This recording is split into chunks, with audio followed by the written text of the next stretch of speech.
Hello everyone, welcome back to my channel Kiran English tutorial. आज हम लोग पढ़ने वाले हैं क्लास 12th विस्टार्स बुक से चैप्टर नंबर 3, इसका सेकंड पार्ट।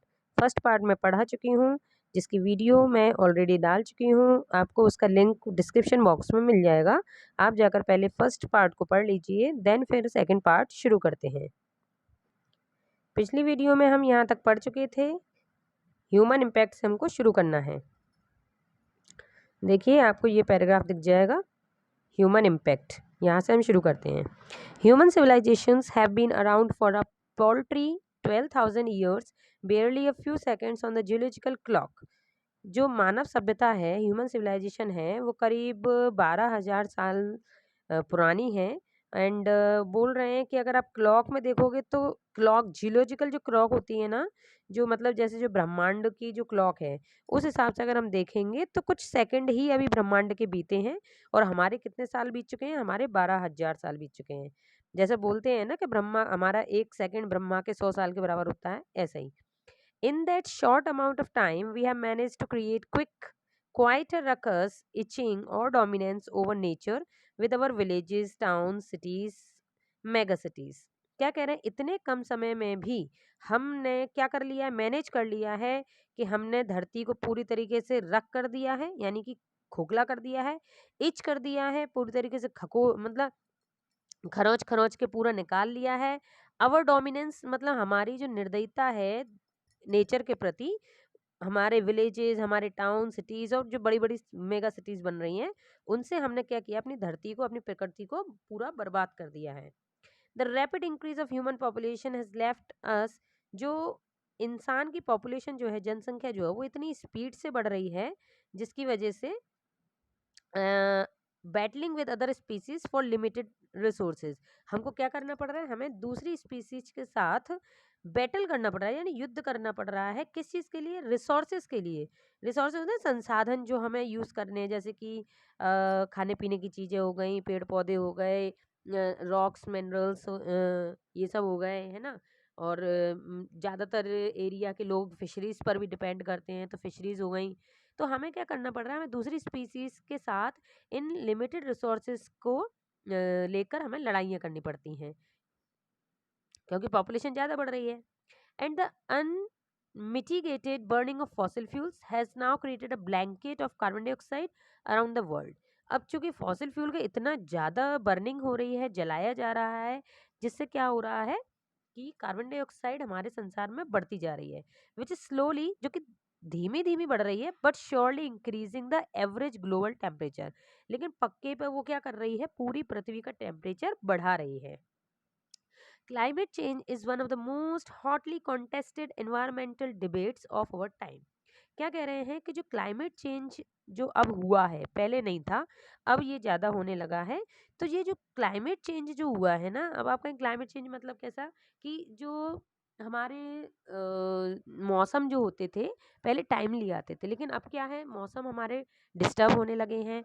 ना ही वर्षा टाइम से होती है, ना ही ठंड से ना टाइम से आती है। कोई भी काम टाइम से नहीं हो रहा, और गर्मी ही गर्मी बढ़ती जा रही है। तो जो क्लाइमेट चेंज हुआ है, वो सबसे ज़्यादा हॉटली कॉन्टेस्टेड एनवायरमेंटल डिबेट, यानी एक ऐसा डिबेट हो गया है जिसमें कई लोग अच्छे से पार्टिसिपेट करते हैं और क्या करते हैं?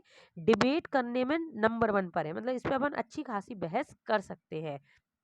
ऑफ अवर टाइम, हमारे समय का। Will the West Antarctic ice sheet melt entirely? Writer हमसे क्या क्वेश्चन कर रहा है कि जो बर्फ है, क्या कह रहे हैं कि will the entire Antarctic ice sheet melt entirely?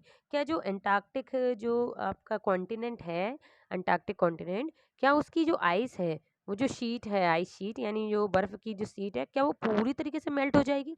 पूरी तरीके से पिघल जाएगी?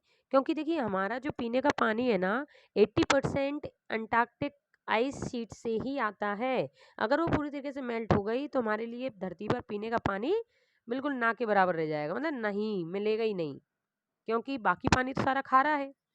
Will the Gulf Stream ocean current be disrupted? जो गल्फ स्ट्रीम ओशियन है, जो सागर हैं बड़े बड़े, मतलब गल्फ स्ट्रीम सागर कौन सा है? साफ पानी का सागर है। तो बोल रहे हैं ये जो सागर है, क्या ये भी पूरी तरीके से डिसरप्ट हो जाएगा? क्योंकि इसमें गंदगी आके मिल जाएगी फिर। Will it be the end of the world as we know it? जैसा हम आज समझ रहे हैं, क्या संसार खत्म हो जाएगा? मे बी, शायद, मे बी नॉट, शायद नहीं भी। आइदर वे, दोनों तरीके हो सकते हैं। Antarctica is a crucial element in this debate. अगर हम बात करें तो अंटार्कटिका डिबेट के लिए सबसे बड़ा पॉइंट है, क्रूशियल एलिमेंट है, यानी हम अंटार्कटिका को लेकर अच्छी खासी डिबेट कर सकते हैं क्लाइमेट चेंज के ऊपर। Not just because it's the only place in the world which has never sustained a human population, सिर्फ इसलिए नहीं कि ये अकेली ऐसी जगह है जहाँ पर कभी भी ह्यूमन पॉपुलेशन नहीं पहुंची है, and therefore remains relatively pristine in this respect, और इसीलिए ये अभी तक कैसी है? प्रिस्टीन, पवित्र है। यहाँ पर कोई भी इंसान की अतिक्रमण यहाँ पर नहीं हुई है। बट मोर इम्पोर्टेंटली क्या कह रहे हैं, लेकिन बहुत जरूरी बात, because it holds in its ice course 500,000 years old carbon records. क्या कह रही है कि ये, बल्कि इसलिए कि ये जो आइस कोर्स हैं, इसकी जो आइस कोर्स हैं वो क्या करें, करीब 500,000 व्हाट हैपेंड, जो 500,000 ईयर ओल्ड कार्बन रिकॉर्ड्स हैं, जो इसकी बर्फ के नीचे लेयर्स के नीचे दबे हुए हैं, ट्रैप्ड हैं। If we want to study the and examine the earth past, अगर हम धरती के पास्ट को यानी कि भूतकाल को, धरती के प्रेजेंट को, धरती के फ्यूचर को जानना चाहते हैं, तो अंटार्कटिक के नीचे दबे हुए जो कार्बन रिकॉर्ड्स हैं उनसे हमें बहुत सारी जानकारी मिल जाएगी। तो अभी इसलिए और अंटार्कटिका सबसे ज़्यादा क्रूशियल सब्जेक्ट है। Antarctica is the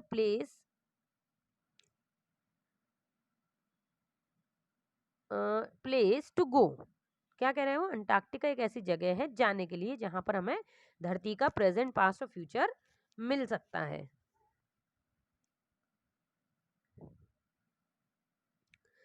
students on Ice, the programme I was working with on the Shukalsky aims to do exactly this by taking high school students to the ends of the world and providing them with inspiring educational opportunities which will help them foster a new understanding and respect for our planet।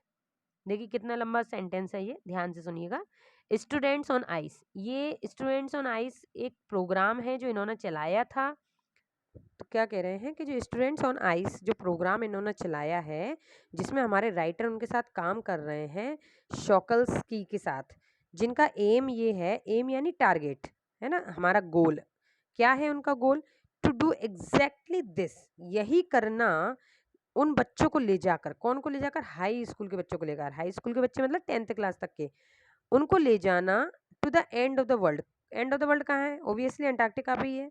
And उनको provide करना with inspiring educational opportunity, कि वो समझ सकें, inspire हो सकें, प्रेरणा ले सकें इन एजुकेशनल जो मतलब हमारे शिक्षा के जो उन्हें तरीके मिल रहे हैं, अपॉर्चुनिटी मिल रही हैं, अवसर मिल रहे हैं, विच विल हेल्प देम, जो उनको मदद करेगा फॉस्टर अ न्यू अंडरस्टैंडिंग, अपनी जो अंडरस्टैंडिंग, अपनी समझ है उसको बढ़ाने की में, अपनी समझ को बढ़ाने में, किसके प्रति, रिस्पेक्ट फॉर आवर प्लेनेट, कि अपनी समझ को कैसे बढ़ाएं कि हमें अपने प्लेनेट की क्या करना है, रिस्पेक्ट करना है, सम्मान करना है अपने प्लेनेट का। ऐसा कब समझेंगे वो, जब वो खुद प्लेनेट को डूबते, हारते, टूटते देखेंगे, तब जाकर वो समझेंगे ना कि नहीं हमें इसे बचाना है। क्योंकि अभी हमारे बहुत से स्टूडेंट्स को तो ये एहसास ही नहीं है कि वो क्या कर रहे हैं, वो पानी को वेस्ट कर रहे हैं, पेड़ कटवा रहे हैं, पेड़ उगा नहीं रहे हैं, और बहुत से और गंदगी फैला रहे हैं, प्लास्टिक का यूज़ ज़्यादा कर रहे हैं। तो ये सब करके वो क्या कर रहे हैं, धरती को नुकसान पहुंचा रहे हैं। तो जब उन्हें बताया जाएगा ना कि इसका नुकसान कैसे हो रहा है, इन्वायरमेंट कैसे गर्म हो रहा है जिसकी वजह से आइस शीट पिघल रही हैं, और कैसे आगे चल के हम लोग, दुनिया नष्ट हो जाएगी, तो उन्हें हमें प्रैक्टिकली दिखाना पड़ेगा, जिससे वो लोग क्या हो जाएंगे, समझ जाएंगे। It's been an operation for 6 years now. अब ये क्या कह रहे हैं कि ये जो काम हमने शुरू किया है ये एक ऑपरेशन बन चुका है, यानी एक आंदोलन टाइप का बन चुका है करीब 6 सालों से अब तक, headed by Canadian Geoff green. ये कैनेडिया के मतलब कनाडा के जियोफ ग्रीन इसकी अध्यक्षता कर रहे हैं। Who got tired of carting celebrities and retired rich curiosity seekers who could only give back in a limited way. जो कि थक चुके थे बड़े बड़े सेलिब्रिटीज़ को लेकर ये ऐड देने में कि भाई धरती को बचाओ, धरती को बचाओ, पेड़ लगाओ, पेड़ लगाओ। एंड कई बड़े बड़े रिटायर्ड है ना, जो जो कुछ जिनके पास काम नहीं है तो वो काम ढूंढते हैं, इसलिए पेड़ पौधे लगा रहे हैं, इसलिए साफ साफ सफाई कर रहे हैं। तो वो उन लोगों को मतलब वो दे कुछ दे नहीं पा रहे हैं, वो लोग धरती को वापस कुछ नहीं दे पा रहे हैं, लिमिटेड वे में देते हैं, कुछ देते हैं। तो उन्होंने क्या सोचा कि विथ स्टूडेंट्स ऑन आइस, जो स्टूडेंट ऑन आइस जो उन्होंने प्रोग्राम चलाया है कि बर्फ पर विद्यार्थी, ही offers the future generation of policy makers a life changing experience. जिसको चलाकर उन्होंने क्या किया है, फ्यूचर के आगे चलकर हमारे स्टूडेंट्स ही तो पूरे देश को चलाने वाले हैं, तो वही तो पॉलिसी मेकर्स बनने वाले हैं आगे चल के। कैसे क्या पॉलिसी बननी चाहिए, क्या नियम होने चाहिए, क्या कायदे होने चाहिए, वही लोग तो संभालेंगे। तो उनको ये लाइफ चेंजिंग एक्सपीरियंस कराना जरूरी है at the age when they are ready to absorb, वो भी उस एज में जहाँ पर वो सीखने के लिए तैयार हों, है ना। देखिए बड़े हो जाते तो कोई सीखने को तैयार नहीं रहते, क्या कहते हैं हाँ हमें सब पता है। लेकिन इनकी ये जो एज है वो ऐसी है, रेडी टू एब्जॉर्व, कुछ भी चीज़ सीखने के लिए तैयार, learn and most importantly act. सीखना तो ठीक है, उससे भी कहीं ज़्यादा इम्पोर्टेंट उस पर कार्य करना, एक्ट करना, इम्प्लीमेंट करना उस चीज़ को, है ना। The reason the programme has been so successful is because, ये जो प्रोग्राम इन्होंने रखा था स्टूडेंट ऑन आइस, ये बहुत ज़्यादा सक्सेसफुल रहा। क्यों रहा? Because it's impossible to go anywhere near the South Pole and not be affected by it. क्यों रहा? क्योंकि साउथ पोल पर अगर आप जाते हैं तो आप बिना अफेक्ट हुए नहीं आते हैं, जबकि नॉर्थ पोल पर ये लोग गए थे और न कुछ भी अफेक्ट नहीं हुआ। It's easy to be blasé about polar ice caps melting while sitting in the comfort zone of our respective latitude and longitude. मतलब आइस कैप्स पर जाकर, आप पोलर आइस कैप्स पर जब जाते हो तो वहाँ से आप मेल्टिंग बर्फ को देख सकते हो, वो भी अपने अच्छे खासे कंफर्ट जोन में बैठकर। कंफर्ट जोन कौन सा है कि हमारे लैटिट्यूड और लॉन्गिट्यूड है। नॉर्थ पोल पर आप जाते हो तो लैटिट्यूड लॉन्गिट्यूड का इकट्ठा आपको जगह मिलती है। But when you can visibly see glaciers retreating and ice shells collapsing, वो क्या कह रहे हैं, ठीक है भाई आप लैटिट्यूड लॉन्गिट्यूड पे जाकर बैठ के देख लीजिए अपने कंफर्ट जोन में, लेकिन आप क्या देखते हो वहां से कि विजिबली सी, यानी आराम से आपको दिख रहा है कि ग्लेशियर्स जो हैं, जो बड़े बड़े आइस शेल्स हैं, आइस मतलब बर्फ के जो बड़े बड़े पहाड़ हैं, वो कोलैप्स हो रहे हैं, टूट रहे हैं। यू बिगेन टू रियलाइज, आपको रियलाइज होगा that the threat of global warming is very real, कि ग्लोबल वार्मिंग का जो डर है ना वो सच में रियल है, असल है। क्योंकि ये पहाड़ पिघल रहे हैं, इट मीन्स गर्मी बहुत ज़्यादा बढ़ चुकी है धरती पर। Antarctica, because of her simple ecosystem and lack of biodiversity. देखिए बायोडाइवर्सिटी क्या होता है? बायोडाइवर्सिटी होता है इंसान और जानवर जहाँ मिलकर रहते हैं और रिसोर्सेज का इस्तेमाल करते हैं, उसे बायोडाइवर्सिटी कहते हैं। तो अंटार्कटिका एक ऐसी जगह है जहाँ पर सिंपल इकोसिस्टम है। सिंपल इकोसिस्टम मतलब जहाँ पर कुछ स्पेशल इंसानों ने अपने द्वारा कुछ नहीं बनाया है, रोड मोड़ ये सब फर्नीचर वगैरह, अपनी बिल्डिंग्स वगैरह कुछ नहीं बनाया है। तो वहाँ पर नॉर्मली जो प्रकृति का बनाया गया इकोसिस्टम है वही है। एंड लैक ऑफ बायोडाइवर्सिटी यानी इंसान और जो जानवर हैं वो तो है ही नहीं। तो वो क्या कह रहे हैं कि चूंकि वहाँ लैक ऑफ बायोडाइवर्सिटी है तो ये परफेक्ट प्लेस है क्या करने के लिए? स्टडी करने के लिए, पढ़ने के लिए, जानने के लिए। How little changes in the environment can have big repercussions, कि कैसे छोटे छोटे चेंजेस इन्वायरमेंट को एक बड़ा बदलाव ला सकते हैं। ठीक है। टेक द माइक्रोस्कोपिक फाइटोप्लैंक्टन, वो क्या कह रहे हैं कि आप जो फाइटोप्लैंक्टन क्या होते हैं, समुद्र में जो घास लगी रहती है उसको बोलते हैं फाइटोप्लैंक्टन। तो वो कह रहे हैं कि आप एक माइक्रोस्कोपिक, माइक्रोस्कोप यानी बहुत बारीक होता है, बिल्कुल बारीक जो माइक्रोस्कोप से देखा जाए, तो ऐसा एक फाइटोप्लैंक्टन ले लीजिए। दोज ग्रासेस ऑफ द सी, समुद्र की ये जो घास होती है, that nourish and sustain the entire southern ocean food chain, यही घास पूरे साउदर्न ओशियन के फूड चेन है, यानी कि इसी को खाकर जीव जंतु जिंदा रहते हैं। जीव जंतु कौन से? मछली वगैरह, जितने भी समुद्र में रहने वाले जितने प्राणी हैं वो सब इसी को खाते हैं। दीज सिंगल सेल्ड प्लांट्स, ये जो सिंगल सेल्ड प्लांट्स है ना, ये क्या करते हैं, यूज द सन्स एनर्जी, ये सन की एनर्जी को यूज करते हैं टू एसिमुलेट कार्बन, कार्बन बनाने के लिए, एंड सिंथेसिस ऑर्गेनिक कंपाउंड्स, और क्या करते हैं, ऑर्गेनिक कंपाउंड्स को रिलीज करते हैं in that wondrous and most important of processes called photosynthesis. इतने अच्छी तरीके से कि जो प्रोसेस हम जानते हैं, जो प्रोसेस हमारे बाहर की दुनिया में फोटोसिंथेसिस के द्वारा जो पेड़ बनते हैं, वो फोटोसिंथेसिस ये लोग समुद्र की गहराई मीलों दूर तक अंदर समुद्र में सूरज की रोशनी खींचकर बनाते हैं। आपको पता है फोटोसिंथेसिस की प्रोसेस क्या होती है, जिसमें हमको सूरज चाहिए यानी सूरज की रोशनी चाहिए, पानी चाहिए, ऑक्सीजन चाहिए, नाइट्रोजन चाहिए। जब ये सब चीज़ें मिल जाती हैं तब जाकर फोटोसिंथेसिस प्रोसेस होती है। तो ये सारी चीज़ें तो मिल जाती हैं ना पानी के अंदर, लेकिन जो सन की रोशनी है वो समुद्र के अंदर तक नहीं जाती है, ऊपर की सतह तक गर्म रहती है। लेकिन ये जो अभी हमने फाइटोप्लैंक्टन पढ़ा है, ये क्या करता है, ये बारीक से बारीक सूरज की किरण से भी फोटोसिंथेसिस क्रिया कर लेता है। साइंटिस्ट ने क्या किया है, वार्न किया है। वार्न किया मतलब कि क्या, चेतावनी दी है that a further depletion in the ozone layer, कि आगे चलकर जो ओजोन लेयर में जो डिप्लीशन हो रहा है यानी छेद हो रही है ओजोन लेयर में, क्योंकि ओजोन लेयर जो हमारी सेफ्टी के लिए हमारे ऊपर बनी हुई है, जो हमारा स्ट्रेटोस्फियर है, लिथोस्फियर, स्ट्रेटोस्फियर, तो जहाँ पर ओजोन लेयर है यानी आइनोस्फियर के ऊपर है ओजोन लेयर, सबसे ऊपर वाले लेयर में। तो ओजोन लेयर क्या है, हमें सूरज की अल्ट्रावायलेट रेज से बचाती है, यानी छनकर उसमें से रेज आती हैं हमारे लिए, जो अच्छी रेज है ना केवल वही आती हैं, और जो खराब रेज है वो वहीं रुक जाती हैं। कहाँ पर, आइनोस्फेयर में, यानी जो ओजोन लेयर है वो वहीं रोक लेती है। लेकिन वो क्या कह रहे हैं कि अब धीरे धीरे ओजोन लेयर भी फट रही है। क्यों फट रही है, क्योंकि क्लाइमेट में बहुत ज़्यादा गर्मी हो गई है, और गर्मी की वजह से वो ओजोन लेयर में छेद होने लगे हैं। यानी अब कितनी भी सख्त से सख्त आप वो लगा दीजिए चद्दर, लेकिन अगर आप वहाँ गर्मी ज़्यादा कर दोगे ना तो वो चद्दर भी धीरे धीरे करके सालों में जली जाएगी। तो आज इतने साल हो गए हैं धरती पर आए हुए, तो वो धीरे धीरे ओजोन लेयर भी क्या कर रही है, अब धीरे धीरे टूट रही है, यानी उसमें छेद होने हैं। विच इन टर्न, जिसका will affect the activities of phytoplankton. वो क्या कह रहे हैं कि जिससे क्या हो रहा है, ओजोन लेयर के डिप्लीशन से क्या हो रहा है कि जो रेज हमें हमारे पेड़ पौधों को नहीं चाहिए वो रेज भी आ रही है नीचे।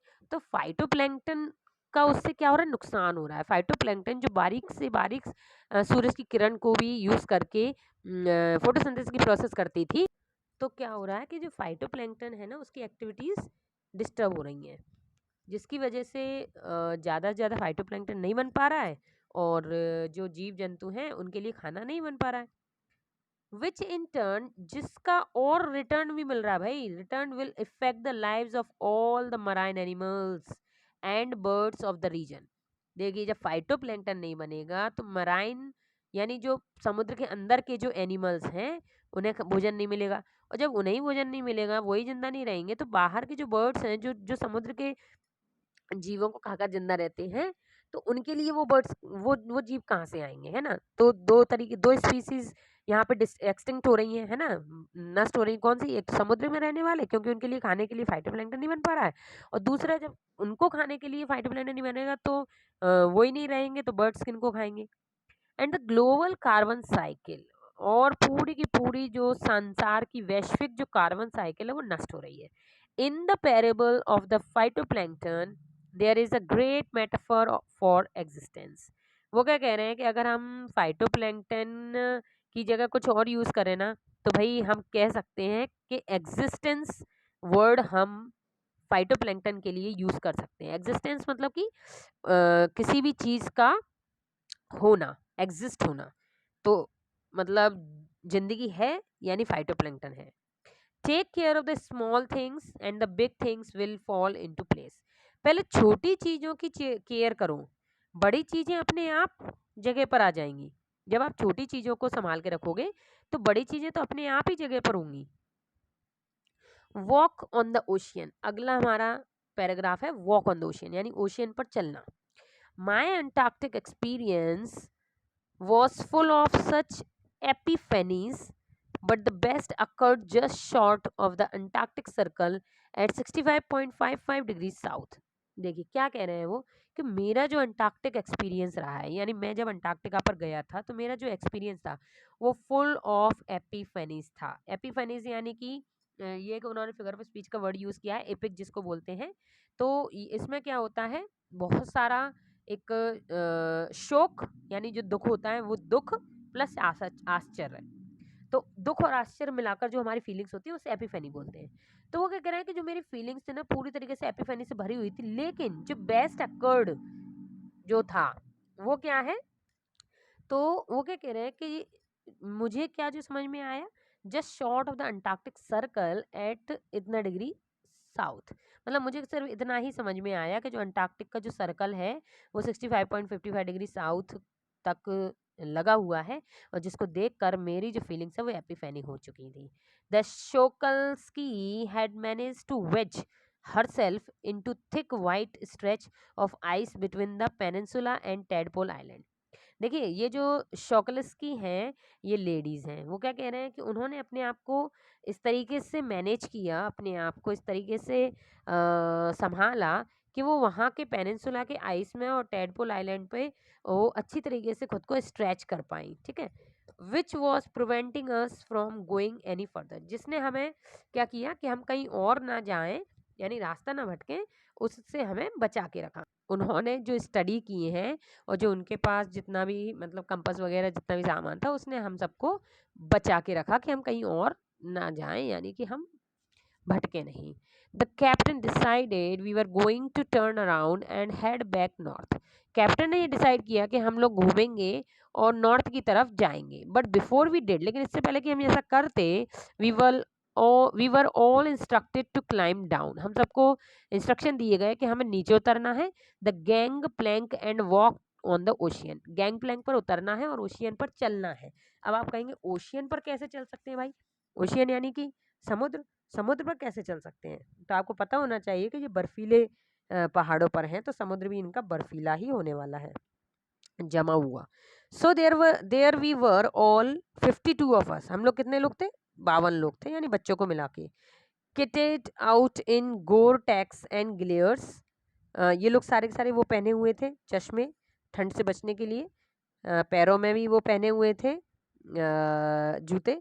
Walking on a stark whiteness that seemed to spread out for ever, हम लोगों ने चलना शुरू करा एक ऐसी वाइटनेस पर, वाइटनेस यानी सफ़ेदी पर, जो लग रहा था कभी ख़त्म ही नहीं होगी। Underneath our feet was a metre thick ice pack, नीचे हमारे पैरों के नीचे करीब 1 मीटर मोटी आइस की पट्टी थी, यानी कि जो धरती थी वो करीब 1 मीटर मोटी बर्फ से बनी हुई थी। एंड अंडरनीथ, और उसके नीचे 180 metre of living breathing salt water, यानी अगर 180 मीटर नीचे आप जाते हो तो समुद्र में आपको क्या मिल जाएगा, वो सॉल्ट वाटर जो समुद्र में होता है नॉर्मली, जहाँ पर लोग रहते हैं, सांस ले सकते हैं।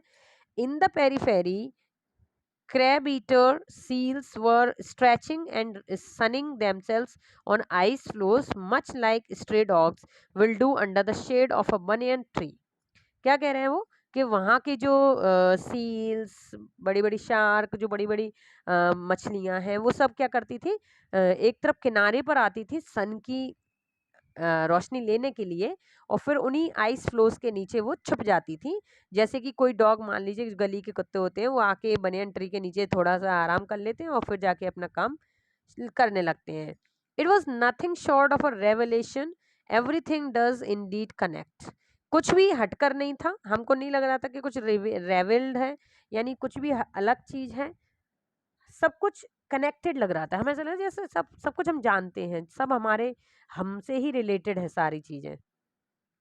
9 टाइम जोन्स, 6 चेक पॉइंट्स, ये हम पहले पढ़ कि 9 टाइम जोन्स हमने पार किए, 6 चेक पॉइंट्स पार किए, 3 बॉडीज ऑफ वाटर, 3 पानी की बॉडीज यानी कि कोई समुद्र बड़े बड़े, एंड मैनी इकोस्फीयर्स, कई सारे इकोस्फीयर्स। I was still wondering about the beauty of balance in play on our planet, मैं अभी भी बड़ा आश्चर्य में था कि हमारा जो प्लेनेट है, जो हमारा अर्थ है, वो कितना सुंदर है, उसने कैसे बैलेंस कर रखा है अपने आप को। How would it be if Antarctica were to become the warm place that it once used to be, क्या हो अगर एक बार फिर से अंटार्कटिका उतना ही गर्म हो जाए जैसा कभी ये हुआ करता था। And will be around to see it, क्या फिर आप उसे देख सकते हो? और would we have to go on the way of the dinosaurs, क्या फिर हम वही डायनासोर वाले एज में आ जाएंगे? ममोथ्स मिलेंगे, हुली राइनोस मिलेंगे, हुज टू से, बता सकता है, कौन कह सकता है कि आगे क्या होगा? But after spending 2 weeks with a bunch of teenager, लेकिन 2 हफ्ते बीत जाने के बाद, वो भी किसके साथ? टीनेजर्स के गुच्छे के साथ, एक बंच बोला उन्होंने, यानी टीनेजर्स के झुंड के साथ। टीनेजर्स कौन है? वही बच्चे, who still have the idealism, जिनके खुद के कुछ आइडियलिज्म थे, कुछ विचार थे, टू सेव द वर्ल्ड, संसार को बचाने के लिए। ऑल आई कैन से, जो कुछ मैं कह सकता हूं, इज दैट, वो ये है कि a lot can happen in the million years, कि अभी मिलियन ईयर्स और बचे हैं धरती को, उन मिलियन ईयर्स में हम बहुत कुछ कर सकते हैं। But what a difference a day makes, लेकिन एक दिन से क्या डिफरेंस आएगा ये हमको समझना पड़ेगा। लोग बाग ये कहते हैं ना, अरे मैं अकेला पेड़ लगा दूंगा तो क्या हो जाएगा, तो यही चीज़ समझने की ज़रूरत है कि बूंद बूंद से जैसे घड़ा बढ़ता है, तो अगर हम एक एक पेड़ भी अगर हर कोई लगाता है, तो मिलियंस तो पॉपुलेशन है ही, बिलियंस में पॉपुलेशन है भाई, हमारे इंडिया ही में है बिलियन पॉपुलेशन। तो जब बिलियंस लोग पेड़ लगाएंगे, एक एक पेड़, तो बिलियंस पेड़ धरती पर नहीं हो जाएंगे, जिससे क्या होगा? धरती ठंडी होगी, ठंडी होगी तो ग्लोबल वार्मिंग कम हो जाएगी, क्लाइमेट चेंजिंग कम हो जाएगी, और हमारी सारी जो प्रॉब्लम्स थी वो धीरे धीरे सुधर जाएंगी। इसी के साथ हमारा आज का चैप्टर खत्म होता है। मिलते हैं अगली वीडियो में। अगर आपको मेरी वीडियो पसंद आई हो तो वीडियो को लाइक करें, चैनल सब्सक्राइब कर लें, अपने दोस्तों के साथ वीडियो को शेयर जरूर करें, लाइक करना मत भूलिएगा। मिलते हैं अगली वीडियो में, तब तक के लिए बाय बाय।